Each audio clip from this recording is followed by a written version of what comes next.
નમસ્કાર વિદ્યાર્થી મિત્રો, આજે આપણે જોઈશું FY BSc કેમિસ્ટ્રી સેમેસ્ટર 1ની અંદર સબ્જેક્ટ કોડ છે CCCH 101માં યુનિટ નંબર 2 અને એનો પાર્ટ A કે જેનું નામ છે બંધારણ અને ગુણધર્મો એટલે કે સ્ટ્રક્ચર એન્ડ પ્રોપર્ટીઝ. તો વિદ્યાર્થી મિત્રો, આના આગળના બે લેક્ચર્સની અંદર આપણે ઇલેક્ટ્રોનીય અસરો જે છે એમાંથી ત્રીજા નંબરની અસરની આપણે વાત કરીએ છીએ અને જેનું નામ શું છે તો કે એ છે અનુનાદની અસર, જેને આપણે મેસોમેરિક અસર તરીકે પણ ઓળખીએ છીએ અથવા તો એને રેઝોનન્સ ઇફેક્ટ તરીકે પણ ઓળખવામાં આવે છે. તો વિદ્યાર્થી મિત્રો, અનુનાદની અસર જે છે એ કોને કહેવામાં આવે છે, કેવા સંયોજનોની અંદર લાગુ પાડી શકાય છે એની આપણે ચર્ચા કરી હતી. બીજી વસ્તુ આપણે વાત કરી હતી કે અનુનાદની અસર જ્યારે કોઈ પણ સંયોજનની અંદર એટલે કે કોઈ પણ સંયોજનની સંરચનાની અંદર અનુનાદની અસર જોવા મળે છે ત્યારે એની અંદર શું ફેરફાર થાય છે, એટલે કે એ સંરચનાની અંદર કયા પ્રકારના ફેરફારો તમને જોવા મળે છે એની પણ આપણે ચર્ચા કરી હતી. બીજી વસ્તુ આપણે જોઈ હતી કે અનુનાદની અસરની અંદર એટલે કે અનુનાદની અસર જે છે એ કેવા સંયોજનોની અંદર લાગુ પાડી શકાય છે, એટલે કે અનુનાદની અસર કેવા સંયોજનોની અંદર જોઈ શકાય છે. તો કે હવે આપણે એક વખત ફરીથી રિપીટ કરી લઈએ કે અનુનાદની અસર જે છે એ એવા સંયોજનોની અંદર લાગુ પાડી શકાય કે જેની અંદર પાયબંધ જે છે એ કઈ રીતે ગોઠવાયેલા હોય, એકાંતરે ગોઠવાયેલા હોય છે. બરાબર, એટલે કે double bond, single bond, double bond, single bond, double bond અને સિંગલ બોન્ડ. તો આ રીતે જે સંયોજનની સંરચના બનેલી હોય એટલે કે જે સંયોજનની અંદર પાયબંધ આ રીતે ગોઠવાયેલા હોય, કઈ રીતે ગોઠવાયેલા હોય તો કે એકાંતરે ગોઠવાયેલા હોય, તો તેવા સંયોજનોની અંદર અનુનાદની અસર જોવા મળે છે અથવા તો અનુનાદની અસર લાગુ પાડી શકાય છે.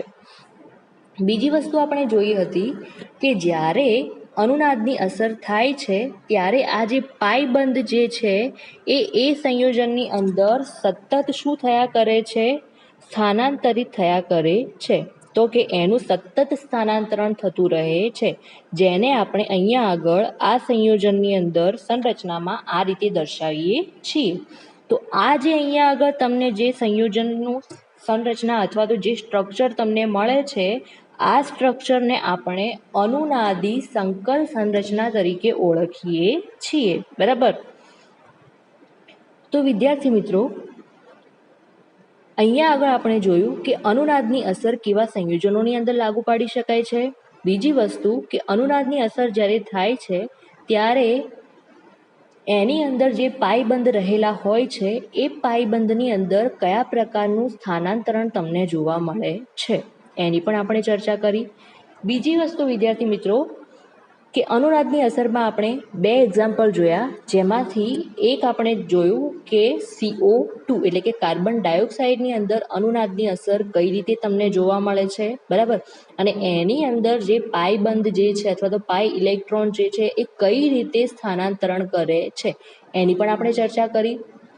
અને લાસ્ટ લેક્ચરની અંદર ગયા લેક્ચરની અંદર આપણે જોયું હતું કે બેન્ઝીનની જે સંરચના છે એટલે કે બેન્ઝીનનું જે સ્ટ્રક્ચર છે એ સ્ટ્રક્ચરની અંદર પાયબંધ જે છે એ અનુનાદની અસરમાં કઈ રીતે સ્થાનાંતરણ પામે છે.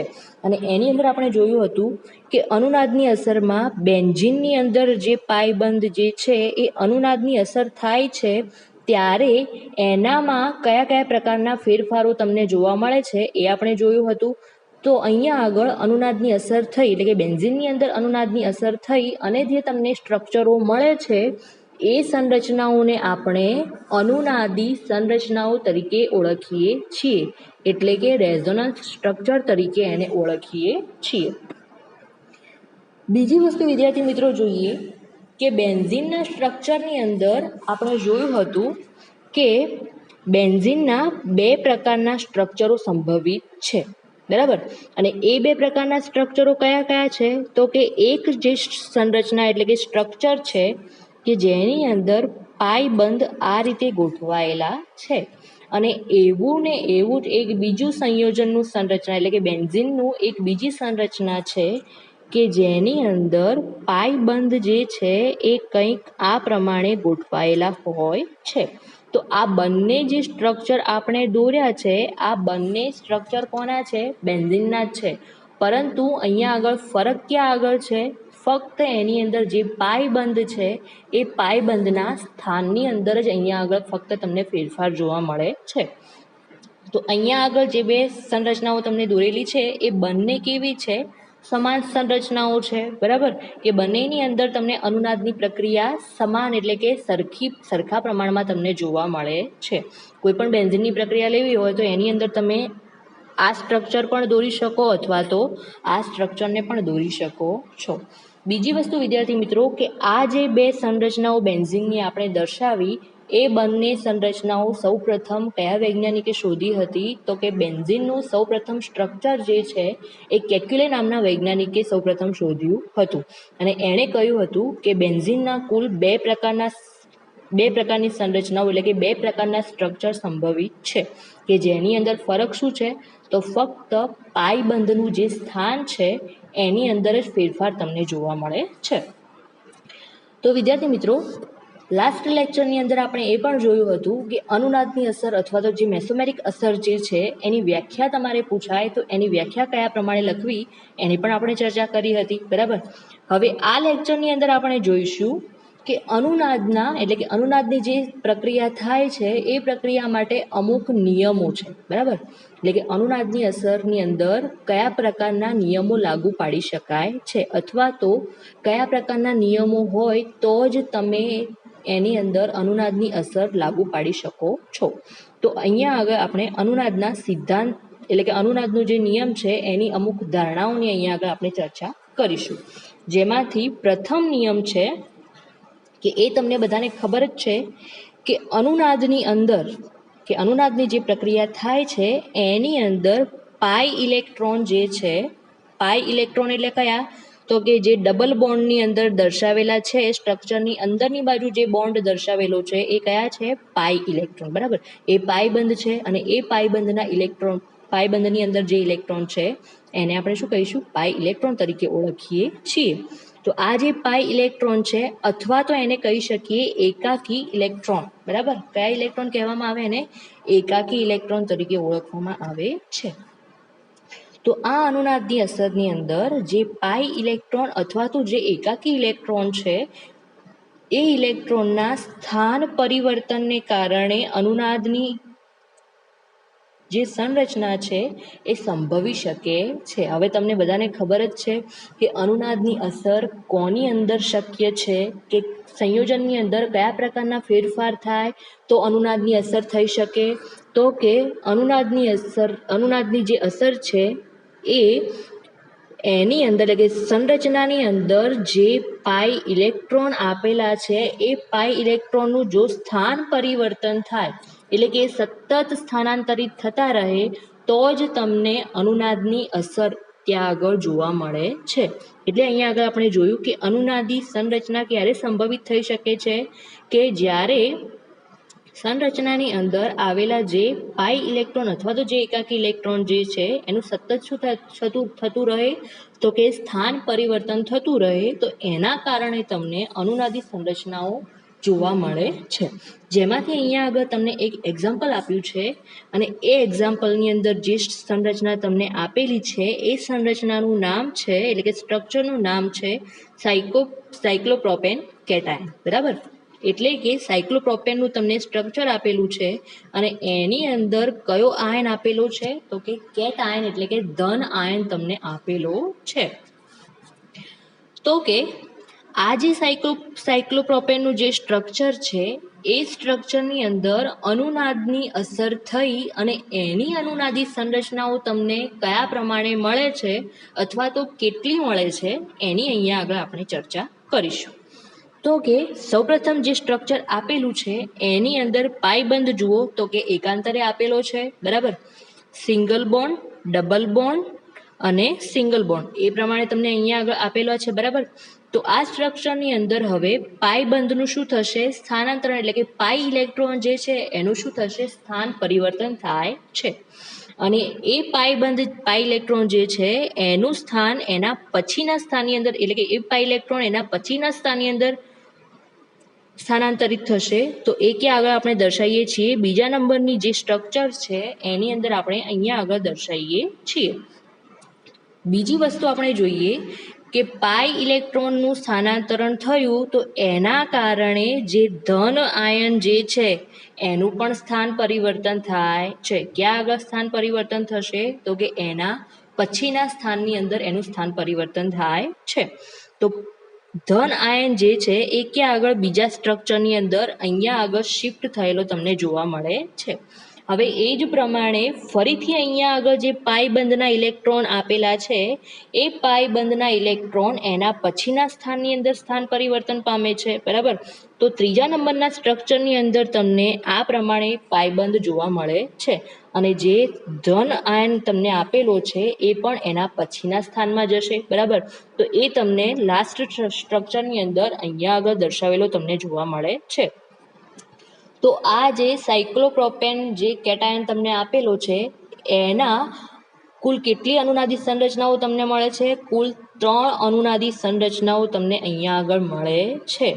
બીજી વસ્તુ કે આ સાયક્લોપ્રોપેન કેટાયનની અંદર જે પાઈ ઇલેક્ટ્રોનનું જે સ્થાનાંતરણ થાય છે એને આપણે આ સંરચનાની મારફત, એટલે કે આ સંરચના દ્વારા એને દર્શાવી શકીએ છીએ.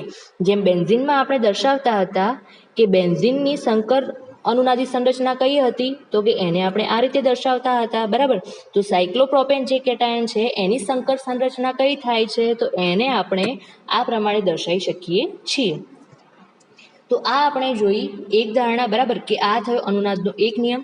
એના પછીનો સેકન્ડ નંબરનો રૂલ્સ છે આની અંદર કે બધી જ જે અનુનાદી સંરચનાઓ તમને જોવા મળે છે એ અનુનાદી સંરચનાઓમાં જે ઇલેક્ટ્રોન હોય છે, એટલે કે જે યુગ્મિત ઇલેક્ટ્રોન હોય છે, યુગ્મિત ઇલેક્ટ્રોન એટલે કઈ રીતે, જોડીમાં તમને ઇલેક્ટ્રોન આપેલા હોય તો એને આપણે યુગ્મિત ઇલેક્ટ્રોન તરીકે ઓળખીએ છીએ, બરાબર. તો એ અનુનાદી સંરચનાઓની અંદર જે યુગ્મિત ઇલેક્ટ્રોન તમને આપેલા હોય છે એ યુગ્મિત ઇલેક્ટ્રોનની સંખ્યામાં કોઈ પણ પ્રકારનો ફેરફાર થતો નથી, એટલે કે એની સંખ્યા કેવી હોય છે, સરખી જ રહે છે, બરાબર. ફર્સ્ટ સ્ટ્રક્ચરની અંદર, એટલે કે પહેલી સંરચનાની અંદર જેટલી ઇલેક્ટ્રોનની સંખ્યા હોય, અનુનાદની પ્રક્રિયા થઈ અને લાસ્ટ જે સંરચના મળે છે તમને એની અંદર પણ ઇલેક્ટ્રોનની સંખ્યા તો હતી એટલી ને એટલી જ રહે છે. એટલે કે અનુનાદની અંદર કોઈ પણ બંધ તૂટતો નથી, બરાબર.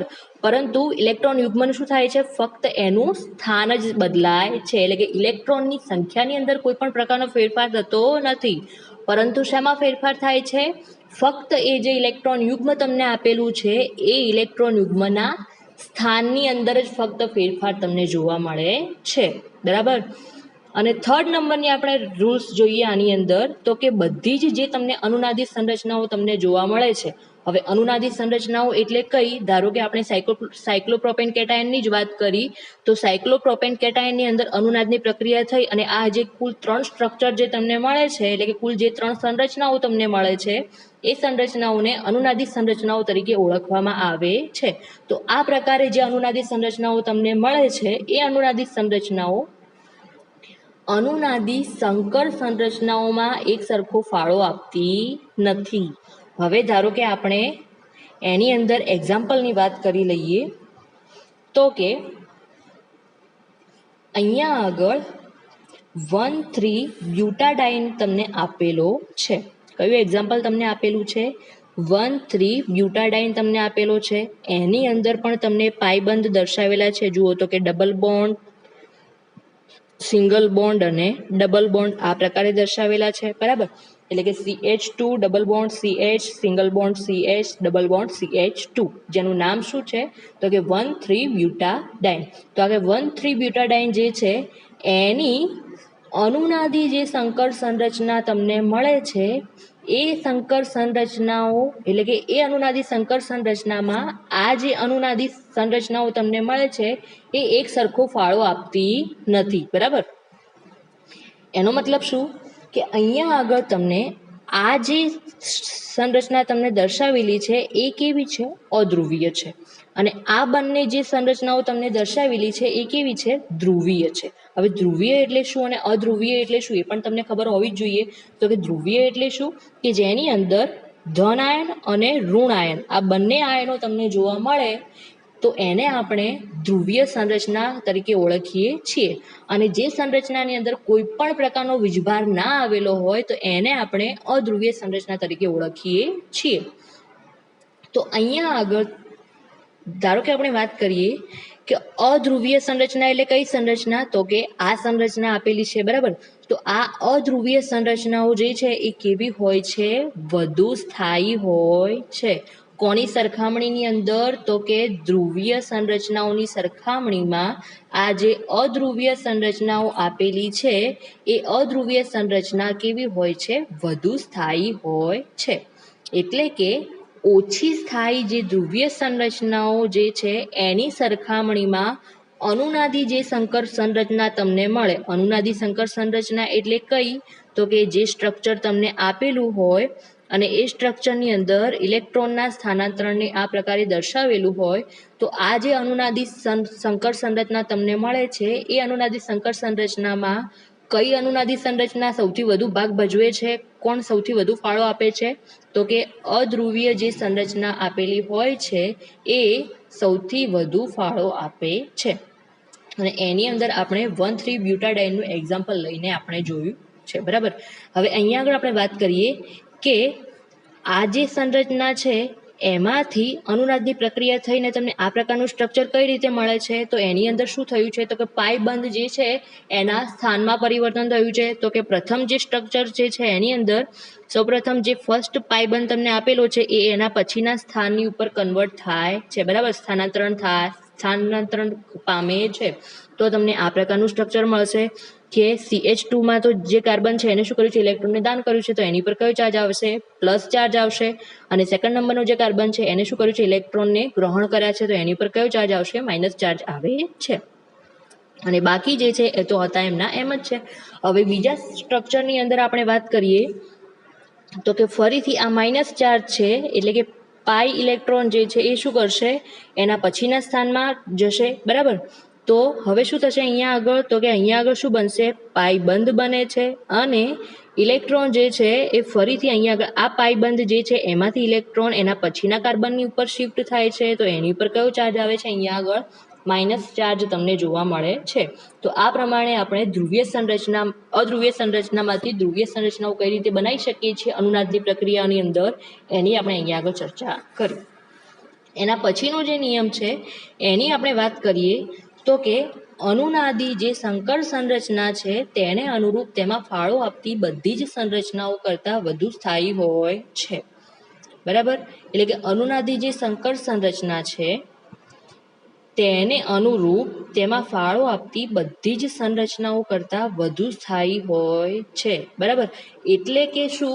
તો કે તમને એક અનુનાદી સંકર સંરચના આપેલી છે, બરાબર. હવે બીજી બાજુ તમને આપેલા છે અનુનાદી સંરચનાઓ આપેલી છે, બરાબર. કે બેન્ઝીન જે છે એની અંદર પાઈ ઇલેક્ટ્રોન જે છે એ સ્થાનાંતરણ પામી અને જે તમને અનુનાદી સંરચનાઓ તમને મળે છે એ સંરચનાઓની સરખામણીમાં આ જે સંકર સંરચના જે છે એ કેવી હોય છે? વધુ સ્થાયી હોય છે. કેવી હોય છે? વધુ સ્થાયી હોય છે. તો અહીંયા આગળ તમને એ તો ખબર જ પડી જ ગઈ હશે કે અનુનાદી સંરચનાઓ એટલે શું અને અનુનાદી સંકર સંરચના એટલે શું, બરાબર. એમાં તમને ડિફરન્ટ ખબર હોવો જોઈએ. તો આપણે 4 નિયમોની વાત કરી. હવે 5મા નંબરનો જે રૂલ્સ છે અનુનાદના નિયમ માટેનો, અનુનાદની અસર માટેનો, તો એ હવે આપણે જોઈએ. તો કે એની અંદર પણ આપણે વાત કરીએ કે અનુનાદી સંરચનાઓમાં એટલે કે જેની અંદર શું જોવા મળે છે? વીજભાર જોવા મળે છે. તેની સરખામણીમાં જે અધ્રુવીય સંરચનાઓ છે એ કેવી હોય છે? વધુ સ્થાયી હોય છે.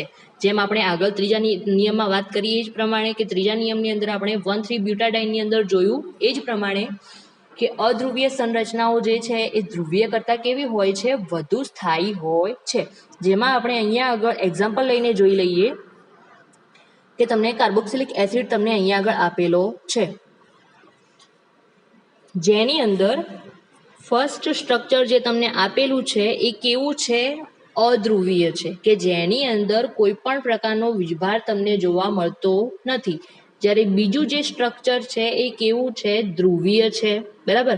હવે આ ધ્રુવીય સ્ટ્રક્ચર તમને કઈ રીતે મળે છે તો એની આપણે ચર્ચા કરી લઈએ. તો કે કાર્બોક્સિલિક એસિડ જે છે એની અંદર સૌ પ્રથમ શું થાય છે તો કે અહીંયા આગળ જે પાઈ બંધ જે છે એ શું કરે છે? સૌ પ્રથમ એના પછીના સ્થાનમાં સ્થાનાંતરણ પામે છે. તો એ એના પછીના સ્થાનમાં સ્થાનાંતરણ પામશે તો અહીંયા આગળ ઓક્સિજન ઉપર જે ઇલેક્ટ્રોન છે એ એના પછીના સ્થાનની અંદર સ્થાનાંતરણ પામશે. બરાબર. તો અહીંયા આગળ શું થશે તો કે આ જે ઓક્સિજન છે એ શું કરે છે? ઇલેક્ટ્રોનને મેળવવાનું કાર્ય કરે છે. તો એની ઉપર કયો ચાર્જ આવશે? માઇનસ ચાર્જ આવશે. અને આ જે ઓક્સિજન છે એ શું કરે છે? ઇલેક્ટ્રોનને દાન કરવાનું કાર્ય કરે છે. તો એની ઉપર કયો ચાર્જ આવશે? પ્લસ ચાર્જ, એટલે કે ધન વીજભાર તમને જોવા મળે છે. તો આ પ્રમાણે અનુનાદની અસર થઈ, એટલે કે અનુનાદની પ્રક્રિયા થઈ અને તમને ધ્રુવીય સંરચના તમને અહીંયા આગળ પ્રાપ્ત થાય છે. તો આ શું છે? અધ્રુવીય સંરચના છે અને આ છે ધ્રુવીય સંરચના. તો આ બંનેમાંથી વધુ સ્થાયી સંરચના કઈ કહેવાય? તો એ છે અધ્રુવીય સંરચના છે. બરાબર. કેમ? કારણ કે આપણે જોયું એ જ પ્રમાણે કે અનુનાદની અસરની અંદર એક નિયમ એવો પણ છે. કયો નિયમ? તો કે અધ્રુવીય સંરચનાઓ જે છે એ ધ્રુવીય સંરચનાઓ કરતાં વધુ સ્થાયી હોય છે. બરાબર.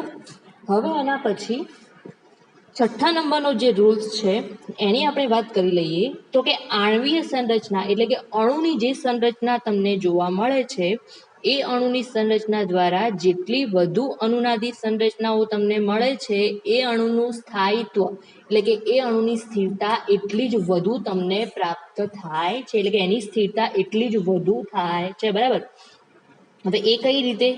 તો કે ધારો કે બેન્ઝીનનું સ્ટ્રક્ચર એક આપણે લઈએ અને એક આપણે લઈએ, ધારો કે એક આપણે લઈએ કાર્બોક્સિલિક એસિડ અને બીજો આપણે લઈએ આલ્કોહોલ. બરાબર.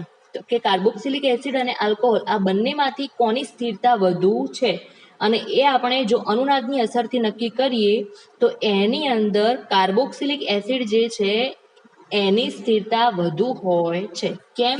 કારણ કે આલ્કોહોલ જે છે એની અંદર કોઈ પણ પ્રકારની અનુનાદી સંરચનાઓ તમને જોવા મળતી નથી. જ્યારે કાર્બોક્સિલિક એસિડ છે એની અંદર તમને 2 અનુનાદી સંરચનાઓ તમને જોવા મળે છે. બરાબર. અને આલ્કોહોલની અંદર કોઈ પણ પ્રકારની અનુનાદી સંરચના તમને જોવા મળતી નથી. તો અહીંયા આપણે છઠ્ઠા નંબરના નિયમમાં જોયું એ જ પ્રમાણે કે જે અણુની સંરચનામાં જેટલી અનુનાદી સંરચનાઓ તમને વધુ મળશે, બરાબર, એટલે કે અનુનાદની પ્રક્રિયા થઈ અને જેટલી સંરચનાઓ અનુનાદી સંરચનાઓ તમને વધુ મળશે એ અણુ, એટલે કે એ સંયોજનની સ્થિરતા એટલી જ વધુ હોય છે. તો કોઈ પણ સંયોજન તમને આપેલું હોય એની સ્થિરતા અનુનાદની અસરથી કઈ રીતે નક્કી કરી શકાય? તો કે એની અંદર અનુનાદની પ્રક્રિયા કરાવી. બરાબર.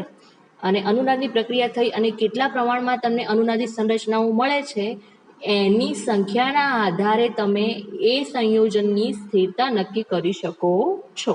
બરાબર. એના પછી આપણે 7મા નંબરના નિયમની વાત કરીએ. તો કે જ્યારે અનુનાદી સંરચનામાં ભિન્ન ભિન્ન વિદ્યુત ઋણતા ધરાવતા પરમાણુઓ હોય, એનો મતલબ શું?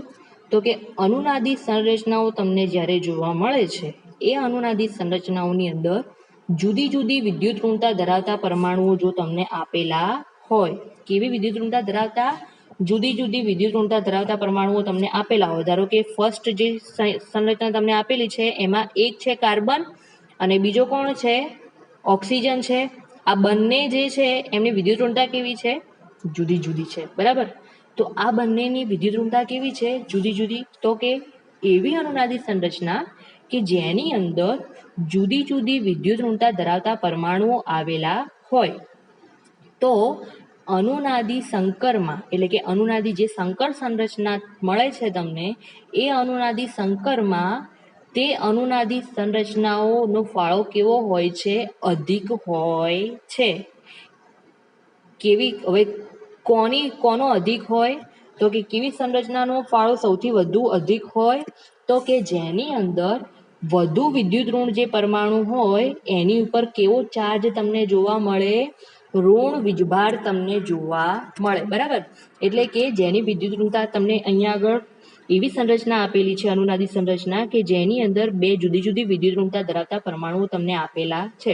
હવે આ બે જુદી જુદી વિદ્યુત ઋણતા ધરાવતા પરમાણુઓમાંથી જેની વિદ્યુત ઋણતા કેવી હોય? વધુ હોય.